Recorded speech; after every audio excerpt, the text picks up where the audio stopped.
I mean, this place was like a mess when I bought the house, and I was like, everybody said tear it down. I was like, no, there's something about this place, just the crooked door. Look at that, you know.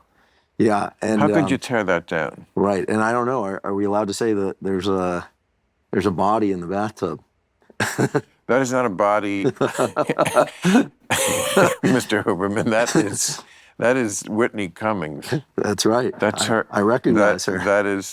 She's got quite a body, but yeah, that's a very expensive. She gifted that to me. I'm very grateful. It's a couple $100,000 to make that a doll. They can make. She did it for a special. A electronic. What's the word?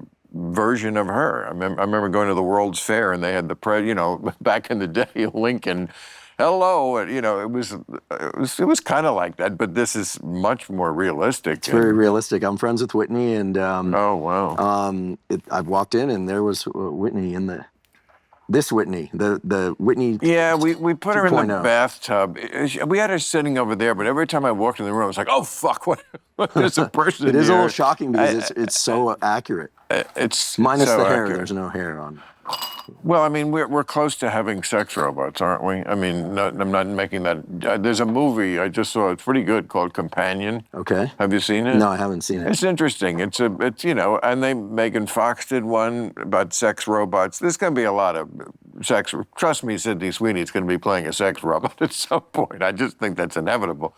But and in the movies, this is of course a little bit in the future at least. The robot is indistinguishable physically from a real human, and it's just someone who is programmed to adore the person who bought her. I know she said her, so this assumes that no one will have a male sex robot.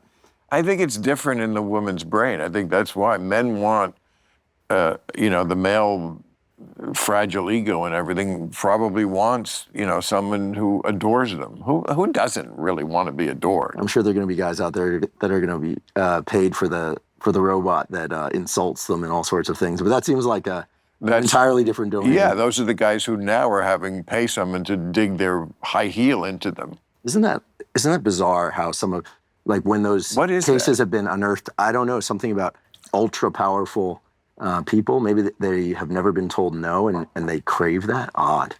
Well, I don't know. I don't know. We're speculating here. On that score of men who like it in, shall we say, the reverse.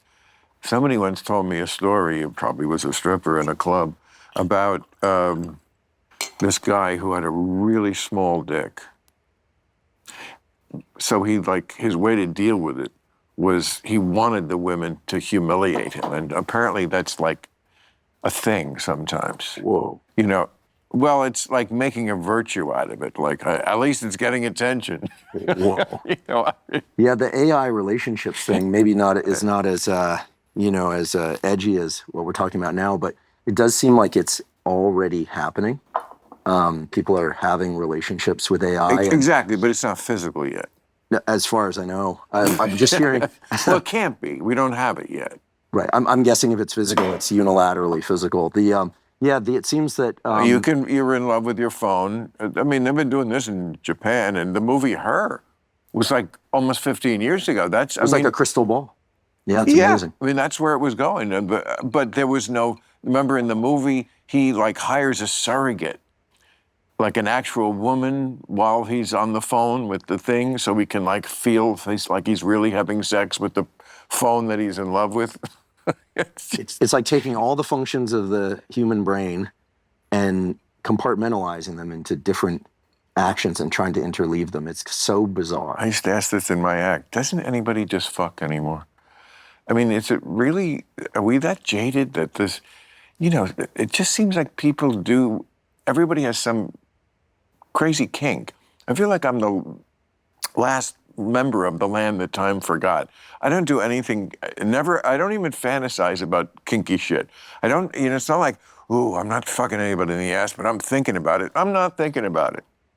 What used to be vanilla is now, is not even on the page for, it seems one thing it seems like with these different generations, we hear like I'm Gen X, right? I'm 50, so we hear like Gen X, Gen Z, millennials, and this sort of thing. But it does seem that there was an entire generation that was raised so deeply in these short video, social media landscapes that they're almost like an experimental group, right? Correct. I mean, inadvertently, they're the experimental group, and nobody knows how this is going to work out. I did hear that there are data that people won't hire kids of certain generations because their inability to have generate eye contact, have a conversation, because they're just so used to staring at a little box all the time. It's wild. And I mean, we know how much this affects their sex life.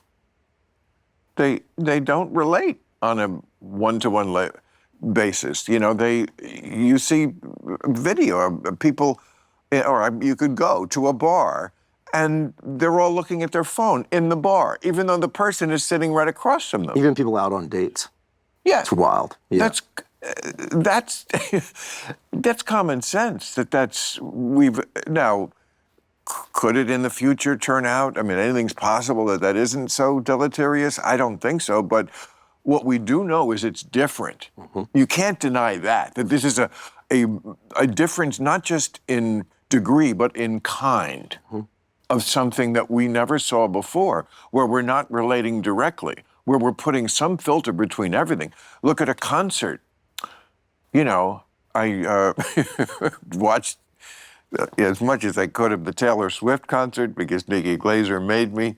Nikki Glaser she made you? did. Well, she's a giant Taylor Swift fan. Like everybody throughout the whole concert, anytime they cut to the crowd, they're all watching through their phones. Wild. I mean, everybody is like this. What is that about? Because, I mean, that image can be, they could get that image after the show. Exactly. I don't know what that is. I guess it's to project oneself into the onstage experience somehow, but it's very bizarre. What do you mean? You're here as the expert. What are you asking me for? I don't know. Tell me. This is what I want to know from you. Yeah, well, there are some interesting studies. I think the one that's probably most relevant to everyone is this study that looked at people's ability to focus when their phone is off and turned over in front of them versus in their bag, turned off underneath or behind their chair. Right. Versus in another room, separate room. Right. And the interesting thing is that the ability to focus was the same essentially across those groups, but it took a lot of extra cognitive resource to work and to focus when the phone is on the table or even in a bag underneath or behind your chair. How do they measure that? They can measure how much, essentially how much energy people devote to focusing versus to generating new sort of creative thoughts into, flexible use of the information. And so it takes a lot more work to focus when your phone is in the room. That's just the simple takeaway. So when the phone's out of the room, you see what looks like a boost in cognitive performance. It's actually just getting people to baseline. And this is something that it reminds me of, David Goggins, the guy's former Navy SEAL. He's always running around and, shouting and this kind of thing. And he's a super high performer in the physical domain, who's out actually studying to become a paramedic. And he said it perfectly. He said, it's never been easier nowadays to outperform your peers. But it's mostly a function now of what you don't do, right? Just putting your phone away gives you what looks like a cognitive boost, but it just puts you on par with all the generations before you that didn't have phones in the room. Right? So, to succeed now as a young person, it's much harder unless you're able to abstain from interactions with short form video mostly and the phone generally.